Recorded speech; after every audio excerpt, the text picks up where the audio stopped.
Welcome back, folks, to Eternal Crusader, where we will talk about all things dark fantasy, Robert E. Howard, and sword and sorcery.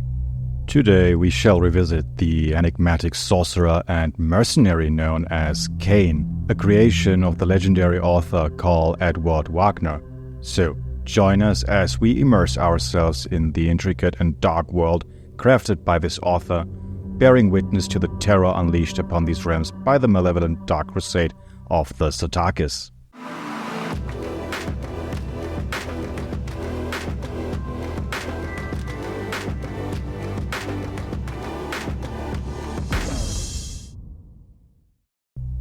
In the realm of modern fantasy literature, many authors excel in crafting intricate worlds, complex narratives, and multifaceted characters. And yet, for those seeking a more visceral experience, one that ignites the senses with the thrill of battle, the allure of dark sorcery, and unapologetically intense brutality, a journey back in time may be warranted. Enter Karl Edward Wagner's Kane novels, a treasure trove of grimdark fantasy that echoes the essence of Robert E. Howard and H.P. Lovecraft while bearing Wagner's distinctive voice, a voice that resonates powerfully. So let's talk about the main character before we continue with this review. As an anti-hero, Kane embodies all that society warns against, drawing inspirations from the biblical figure of Cain, written with a C. And it is precisely this defiance of conventional morality that makes him such a compelling character to rally behind. Make no mistake though, Kane is not a hero in the traditional sense. He is dark, he is ruthless, and he is undeniably wicked. Kane stands as the central figure in this grim chronicle, a fact known to those well acquainted with the series, yet for those uninitiated, Kane embodies an Übermensch figure, cursed with eternal life, wandering through the ages in pursuit of forbidden knowledge and dark sorceries, delving into mysteries and conflicts that stir his immortal soul. His centuries-long existence has honed his skills and wisdom beyond mortal ken, yet also instilled within him a profound detachment. Bereft of true comrades or steadfast allies, those who cross his path serve merely as instruments in his inscrutable pursuits. He is a mesmerizing enigma, evoking shades of Moorcock's Elric and Howard's Conan simultaneously, two contrasting facets of a singular warrior. The story of Dark Crusade unfolds amidst the ascension of the malevolent and ancient cult of Sartaki, its swift and relentless conquest of the jungle realm of Shapeki, and the iron-fisted rule it imposes under the mystery-shrouded guidance of the prophet Orted Aksedi. While many view this as a reign of terror, Kane perceives it as an opportunity to break free from the ennui of his centuries-old existence and carve out his own empire. Offering his formidable military skills to Orted Aksedi, Kane embarks on a journey that takes him through many countries and landscapes, from forest trails to desert shores, flat steppes to marshy bogs, towering stone citadels to ancient catacombs. Yet, shadowed by his ancient curse born of violence, Kane's path is fraught with peril and destined for further bloodshed. As he navigates this treacherous terrain, the echoes of past atrocities reverberate around him, shaping his quest for power and dominance. The stage is set for a tale of ambition, betrayal, and relentless pursuit of power in a world where darkness reigns and violence begets only more violence. In my extensive journey through the realms of dark and gritty fantasy, Dark Crusade stands alone in its ability to evoke a sense of raw nastiness and profound unease.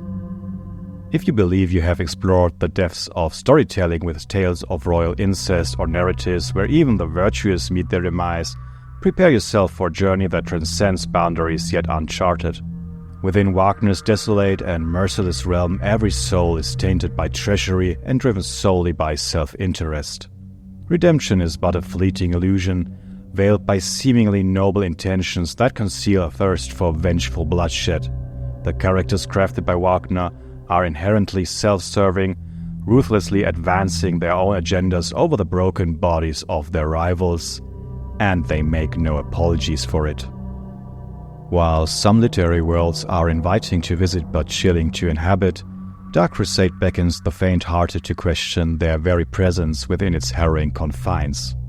Yet, amidst the darkness lies a narrative of piercing honesty that not only illuminates the characters, but also offers a glimpse into the author's psyche. In this tale, children mimic the deeds of their elders with deadly precision, while adults succumb to primal urges without hesitation. Kane's relentless pursuit of dominance leaves no room for doubt regarding his alliances or his willingness to betray anyone obstructing his path. After centuries of existence, all that remains is to plunge headlong into battle in search of fleeting sensations. Wagner masterfully portrays this inner turmoil through a tapestry of relentless combat, interwoven with Kane's introspective musings. The juxtaposition of brutal force and somber reflection creates a mesmerizing portrait of a character whose shadowy journey is impossible to resist, no matter how dimly lit the path may be, and it descends into profound darkness, particularly towards the end. While the world in which these events unfold may not be as intricately detailed as its inhabitants, subtle hints of ancient civilizations, religious groups and forgotten gods imbue the backdrop with a palpable sense of antiquity. Through sparing use of the term supercontinent, Wagner hints at the vast expanse of Kane's domain, adding yet another layer of futility to the intricate machinations playing out on its surface. So, as you might imagine, this book is unapologetically brutal, but its brutality serves a purpose within the narrative, unlike the gratuitous violence sometimes found in the works of Joe Abercrombie, for example. The Sataki cult, having seized control over much of the southern continent, solidifies their authority by eliminating dissenters through public executions, indoctrination, and clandestine attacks. In this grim setting, children play with severed heads and crucify their peers, while city guards observe with indifference. While showcasing the Sataki's extreme ruthlessness, the story paints a world devoid of hope and heroes, with Kane's sworn enemy Jarvo being the closest semblance to a good guy, albeit flawed in his own motivations.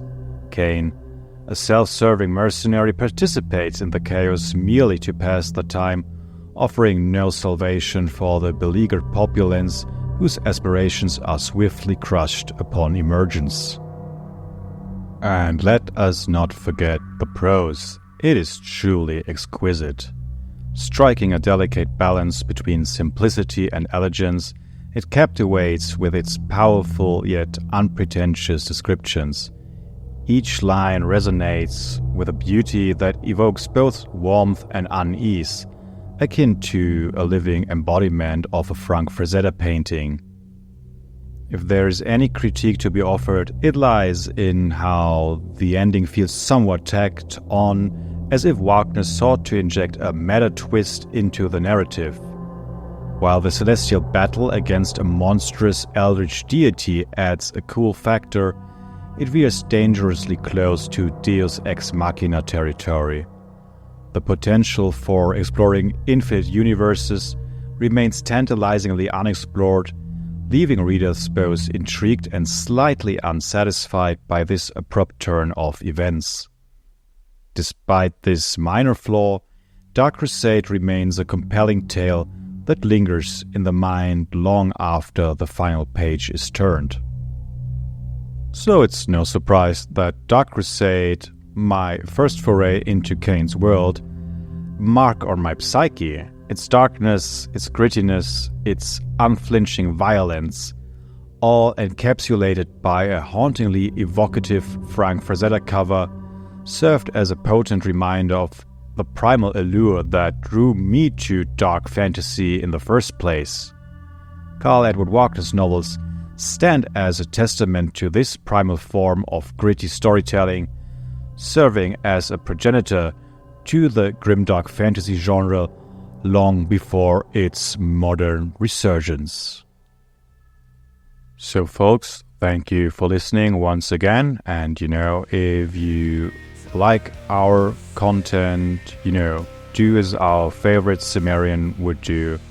Please crush that subscribe button, see bad YouTube content driven before you, and hear the lamentations of YouTubers who are too weak for sword and sorcery. Till next time.